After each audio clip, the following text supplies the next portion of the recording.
Ny Mofonaina isan'andro atolotry ny Mpitandrina RAKOTONAVALONA Maholy.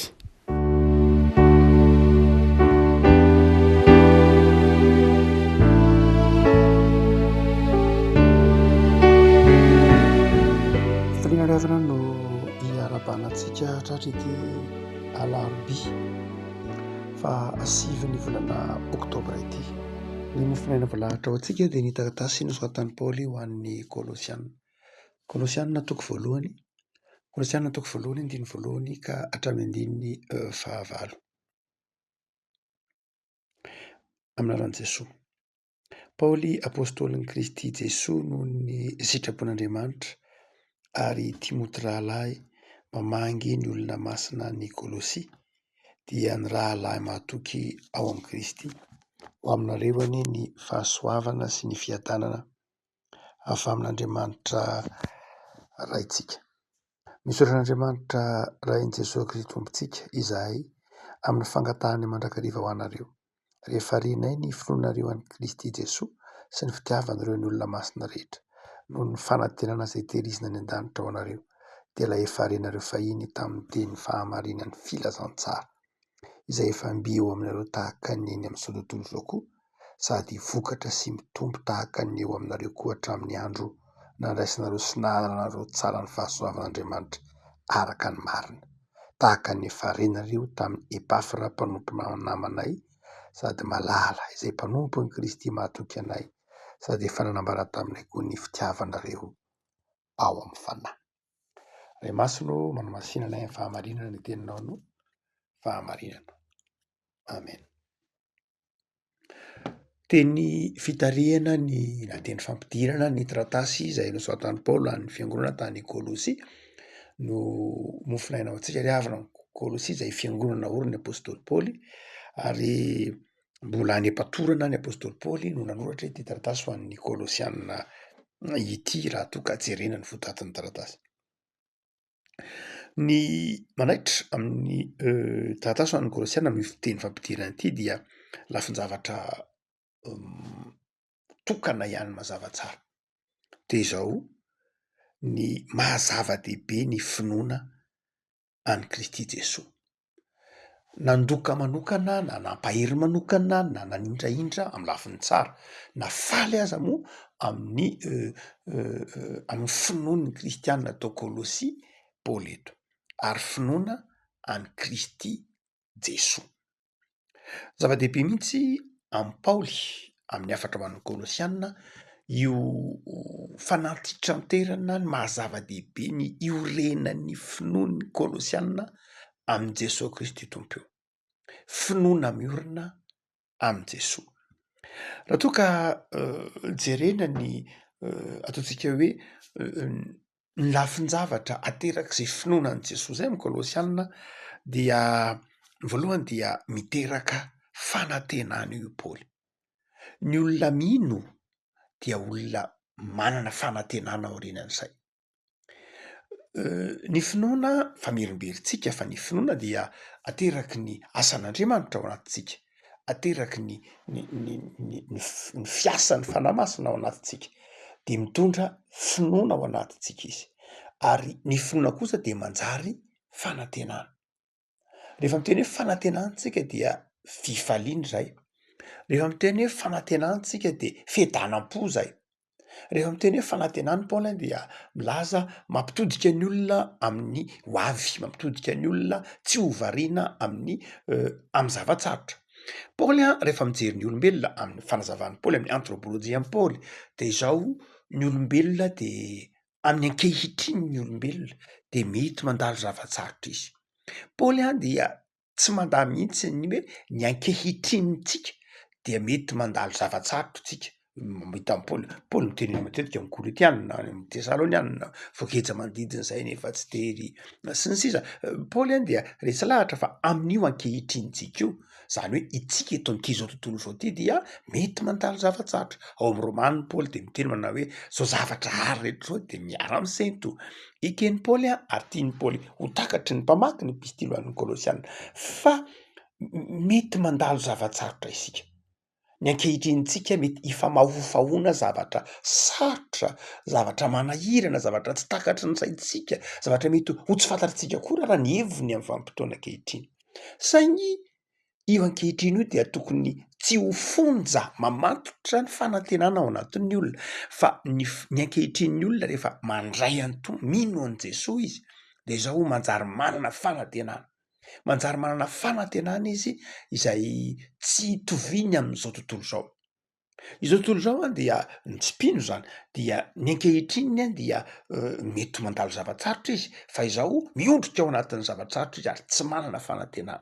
Manafatra an'io Paoly na de ao anatin'ny fahafatesana ary Paoly manazava an'io ny taratasy ho an'ny Tesaloniana manao hoe tandreminareo tsara manao ohatran'ny sasany zay tsy manana fanantenana rehefa ao anatin'ny fahoriana.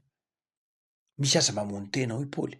Fa itsika kosa dia manana zany fanantenana izany fifaliana izany.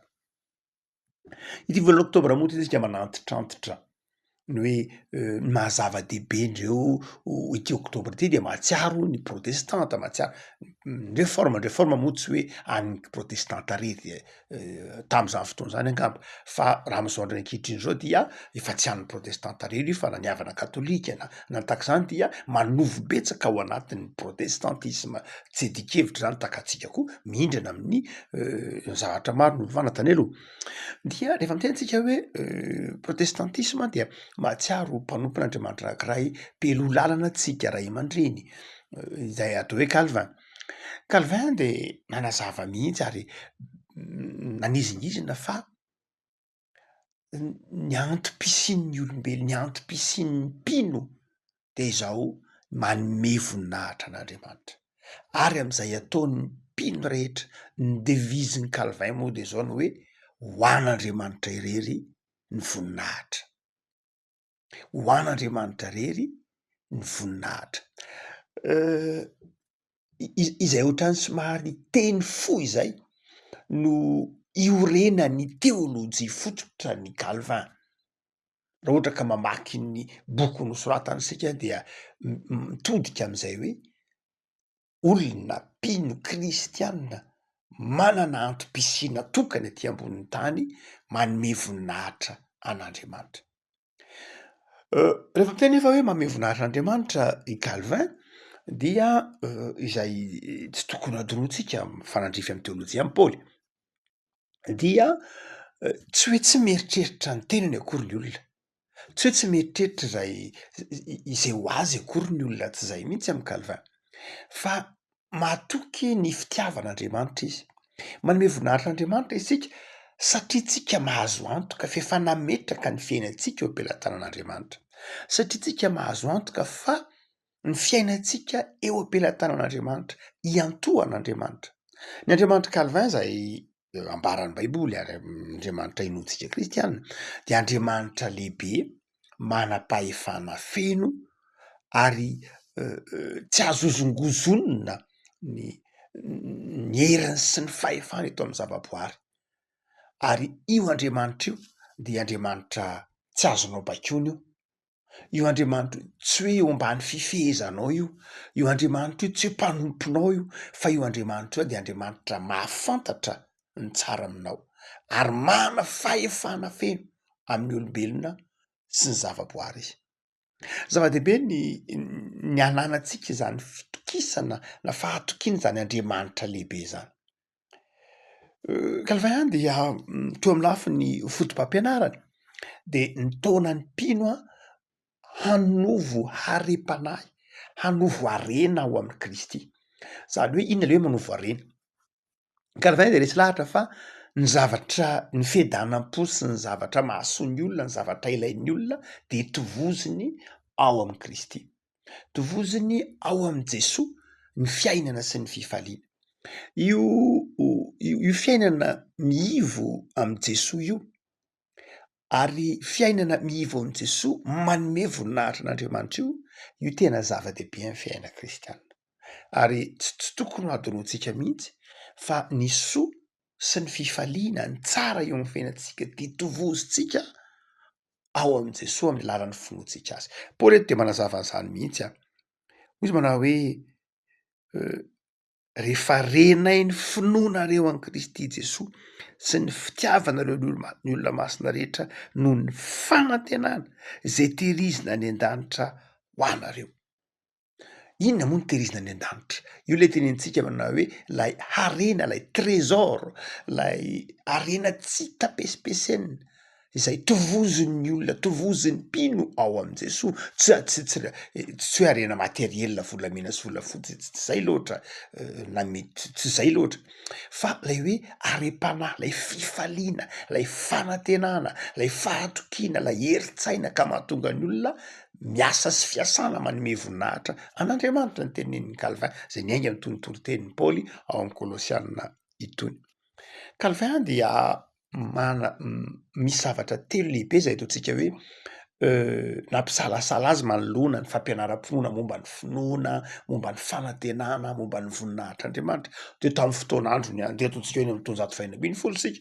De ny voalohany izay nampatahotra ny Calvin ataontsika hoe nampanahy azy dia nakany elanelana mihitsy de momba ny ataontsika hoe ny fiangonana katolika romana tamin'ny fotoan'andro. Tsy le fiangonana loatra moa zany raha zakaina amin'ny sosolomaso antsika zao, fa le hoe finoana ro tradition maro isan-karazany tao de nampanahy be an'ny Calvin satria fantatsika tsara fa niavatsika katolika dia tsy hoe ny baiboly ihany azy ny fotom-pampianarana, fa ny tradition koa dia misy ny fotom-pampianarana, akana fampianarana ny tradition. Tsika tsy mitsara an'zany hoe marina sa diso, fisaka finoana io.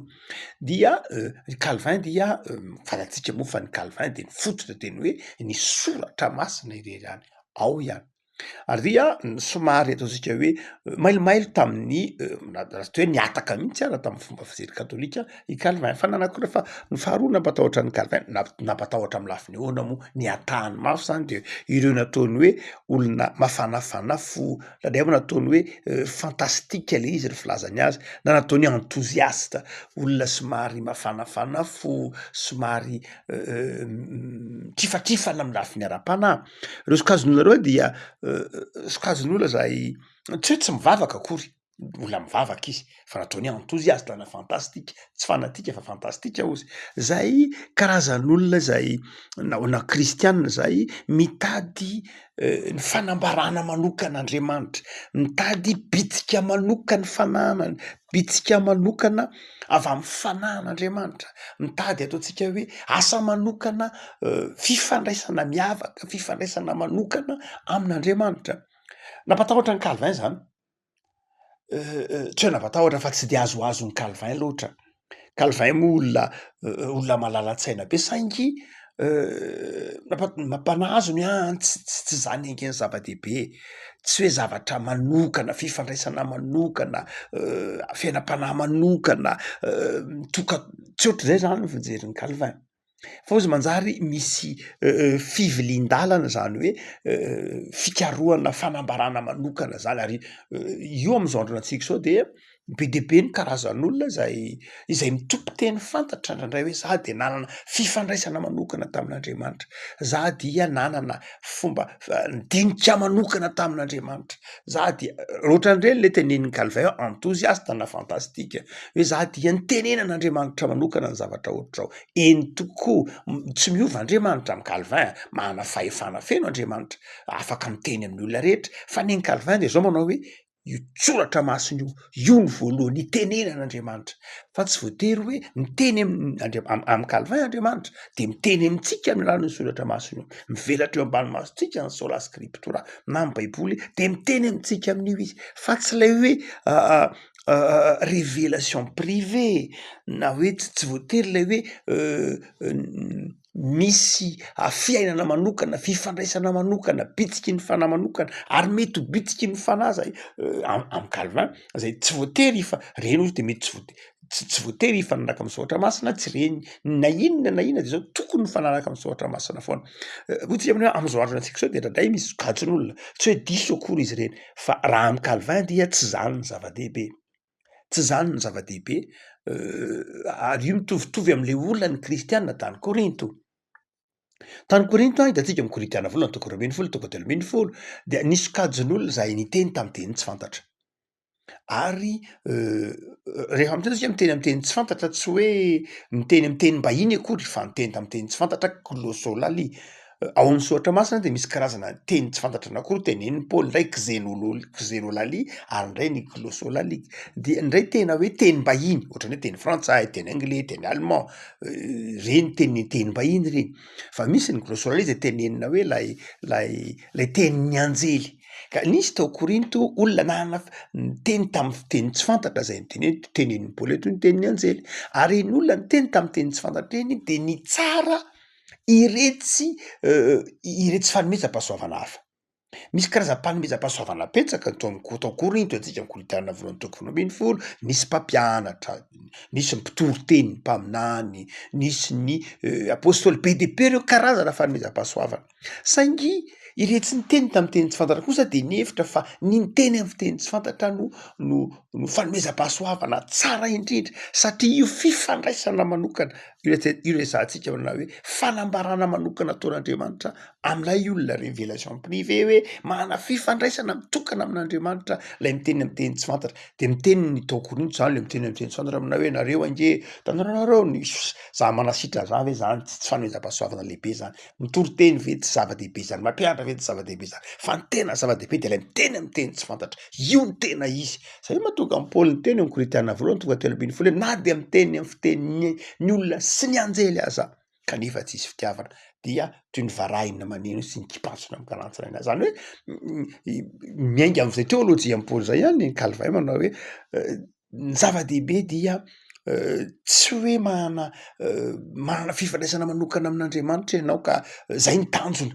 hoe nao zany de afaka miresaka manokana amin'Andriamanitra mitokana mahafantatra samyrery, tsy zay loatra. Fa ny zava-dehibe zao enao manome voninahitra n'Andriamanitra. Zava-dehibe de isika manana fanantenana ao amin'ny Kristy, isika manovo ny are-panahy ao amin'ny Kristy ka manjary manana fifaliana sy fiadanam-po amin'ny fiainana isan'andro ary mitondra maneho ny voninahitr'Andriamanitra. Fa ny fahatelo zay nampanahy Calvin dia ilay toetran'ny olona tahaka an'lay antsoina hoe Michel Servet. Michel Servet de dokotera tany Genève, olona nanam-pahaizana satria nahita ny antsoina hoe circulation pulmonaire, dokotera zany izy. Ary izay ny fandonany tamin'ny Calvin nataontsika hoe ny fandona ahoana moa nahatonga ny Calvin nanondro azo nitarika fiavahana sady novonoina moa izy aty amin'ny taona 3:5 Oktobra 3:5 izy novonoina, satria izy dia nivoya ny resaka ny momba nanohitra ny eto tsika hoe ny fampianarana momba ny Trinité, laviny Michel Servet, ratsorina ny fampianarana momba ny Trinité, laviny mahazanak'Andriamanitra ny Jesoa. Mitovitovy tamin'ny adoptionnisme ny fomba fijeriny hoe Jesoa dia ny fahaterahan'i Jesoa de tsy fahateraha-mahagaga akory fa zanaky Mariany izy, Maria sy Josefa no niteraka azy fa tsy hoe zanak'Andriamanitra izy, tsy arak'izany dia laviny ny fampianarana momba ny Trinité ny tahak'izany. Dia ny olona tahak'izany zany nampatahotra ny Calvin, tsy hoe nampatahotra fa nitandremany Calvin, nampitandremany moa zany any mpino le hoe olona izay mitonona ho mpivavaka, mitonona ho kristianina nefa mamolavola sy mamboatra Kristy hafa mihitsy eo amin'ny fiainany. Zany hoe toy ny hoe mino izy nefa mino tsy tena mino fa mino Kristy hafa mihitsy tahaka ny Servet. Ohatrany hoe mpivavaka nefa ohatrany hoe manana fiainam-panahy nefa fiainam-panahy tsy tena izy, fiainam-panahy zay tsy miorina amin'ny tena izy, tahaka ry Michel Servet o Calvin.